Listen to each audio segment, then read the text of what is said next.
ልጄ ያጠፋው ነገር የለም። ያሰረው መንግስት ሁኔታውን አጣርቶ እንደሚለቀው አምናለሁ።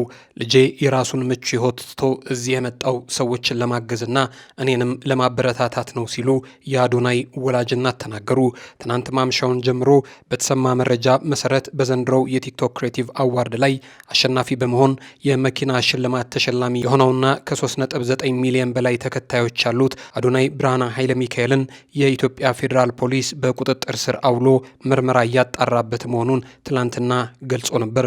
ከዚህ ጋር ተያይዞም አዶናይ ምን አጠፋ፣ ባለባበስ ከሆነ ደግሞ በዚህ ልክ የሚያሳስረው አለባበስ አልለበሰም ነበር የሚሉ የደጋፊዎች ድምፅ ይሰማም ጀምሯል። ሰላም ጤና ይስጥልን። የተወደዳችሁና የተከበራችሁ የጊዜ ሚዲያ ቤተሰቦች እንዴት አላችሁ?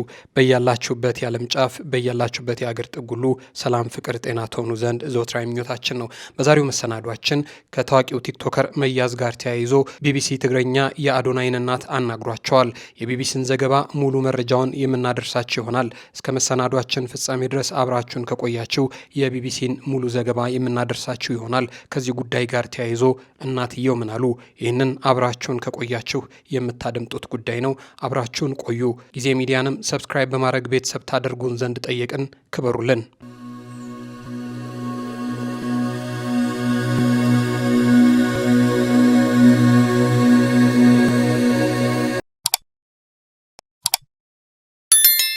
ቢቢሲ ጉዳዩን በርዕሰ ጉዳዩ እንዲህ ብሎ ይጀምረዋል። ባህልና ስነ ምግባር ጥሰዋል የተባሉት ቲክቶከሮች ምን አይነት ክስ እና ቅጣት ሊጣለባቸው ይችላል ሲል በጥያቄ ምልክት ይጀምራል። የኢትዮጵያ ፌዴራል ፖሊስ አዶናይ ብርሃነ ኃይለ ሚካኤል የተባለ ተጠርጣሪ ቲክቶከርን በቁጥጥር ስር አውሎ ምርመራ እያጣራ መሆኑን ገልጿል።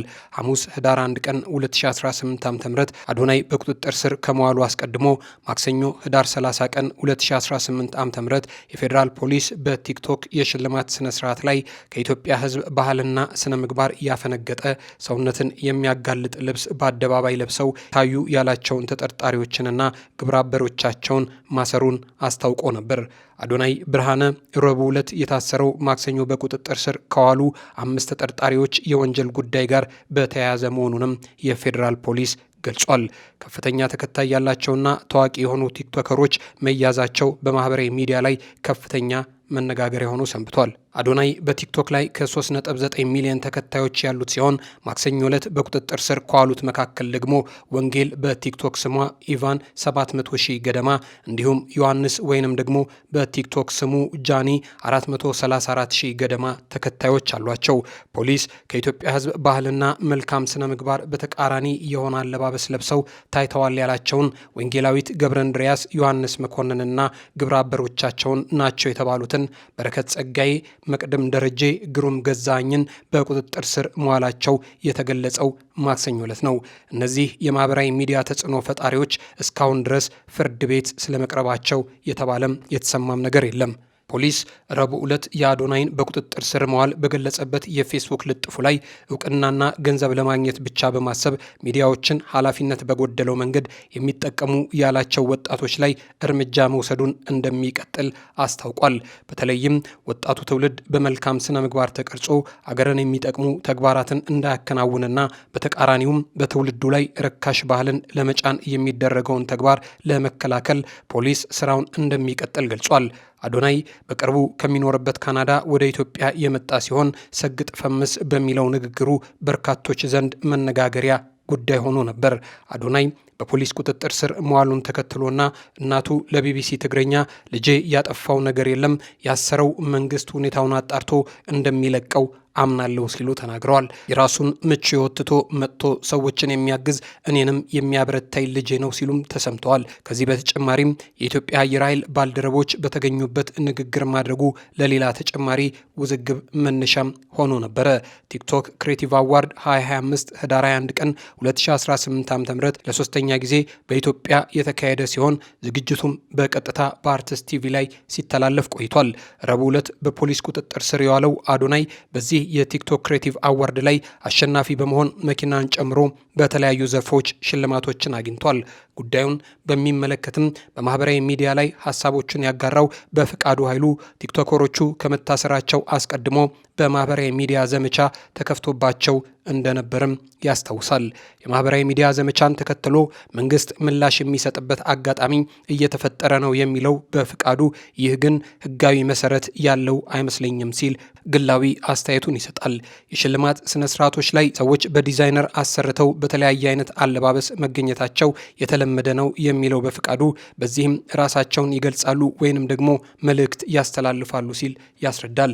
በፍቃዱ ፖሊስ ማክሰኞ ዕለት ተጠርጥረዋል ብሎ ስማቸውን ከዘረዘራቸው ቲክቶከሮች መካከል አንዱን በመጥቀስ እናቴ ብቻዋን ነው ያሳደገችኝ በማለት የሴቶችን ተፈጥሯዊ ፈተናና ጥንካሬ ማስታወስ እፈልጋለሁ በሚል ቀይ ልብስ ለብሶ መገኘቱን ጠቅሷል። ይኸው ወጣት ሴቶች በየወሩ በወር አበባ የሚሰቃዩትን ለማስታወስ በሚል ልብሱን አሰፍቶ መልበሱን መግለጹንም ያስታውሳል። የእጅ ቦርሳ የያዘው ቲክቶከር ልጅ ላይ በማህበራዊ ሚዲያ ተመሳሳይ ጾታ ግንኙነት ጋር ተያይዞ ዘመቻ ተከፍቶባቸው እንደነበር በፍቃዱ ይናገራል። አቃቤ ሕግ የትኛውን የሕግ አንቀጽ እንደሚጠቅስ ገና አልታወቀም የሚለው በፍቃዱ አስረን እየመረመርን ነው ማለቱን በማስታወስ የለበሱት በአደባባይ የሚታይ ነገር በመሆኑ አስረው ምን እንደሚመረምሯቸው ራሱ አላውቅም ሲል ገልጿል። ከሮቹ የተላለፉት የሕግ አንቀጽ ካለ በቀጥታ ክስ ቢመሰረትባቸው የተሻለ እንደነበርም ጨምሮ ገልጿል።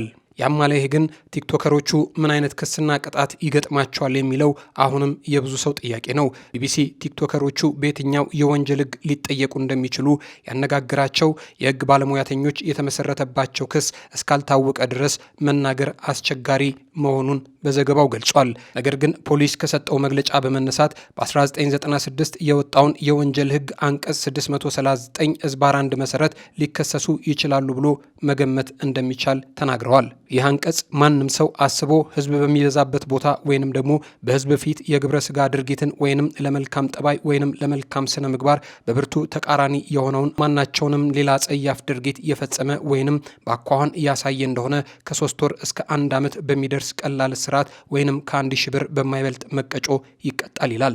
ረቡዕ ዕለት የአዶናይ መታሰርን አስመልክቶ ፖሊስ የሰጠው መግለጫ ላይ ቀደም ብለው ከታሰሩ ተጠርጣሪዎች ወንጀል ጋር በተያያዘም መታሰሩን መናገሩን በማስታወስ የማህበራዊ ወጀብን ተከትሎ በቲክቶክ ላይ የወጣቶች ድምፅ ከፍ እያለ ስለሆነ ያንን ለማፈንና ለማስደንገጥ እየፈለገ ነው የሚመስለውም ሲል ተናግሯል።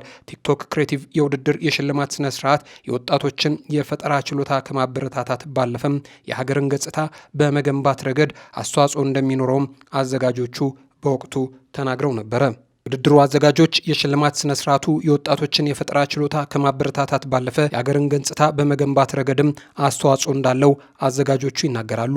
በችሎታቸው ሀገርን በጥሩ ስም ማስጠራት የሚችሉ እንዲሁም ሰላምን በዲጂታል መረብ የሚያስተዋውቁ ወጣቶችን ለማበረታታት ያለመ ነው በተባለው በዚህ የሽልማት ስነ ስርዓት ላይ ከ5 ሚሊዮን ብር በላይ ለሽልማት መዋሉም ተገልጿል።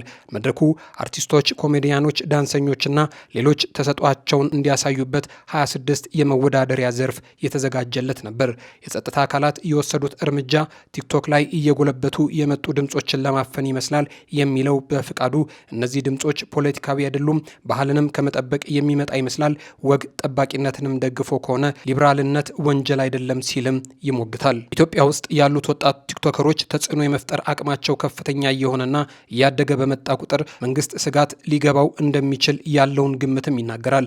እነዚህ አሁን በቁጥጥር ስር የዋሉ ቲክቶከሮች እንኳን ባይሆኑ እነርሱን የሚመለከቱና ያላቸውን ተጽዕኖ የሚረዱ ሌሎች ለዚህ ተግባር ሊያውሉት ይችላሉ የሚል ስጋት መንግስት ሊያድርበት እንደሚችል ያለውን ግምት ያስቀምጣል። መንግስት ቲክቶክ ከቁጥጥር ውጭ እንዳይወጣ እኔን ያየህ ተቀጣ ለማለት እነዚህን በማሰር ሌሎቹን የሚያስፈራራበት እድል ይኖራል ሲልም ያብራራል ሲል ቢቢሲ ዘገባውን ያጠናቅቃል።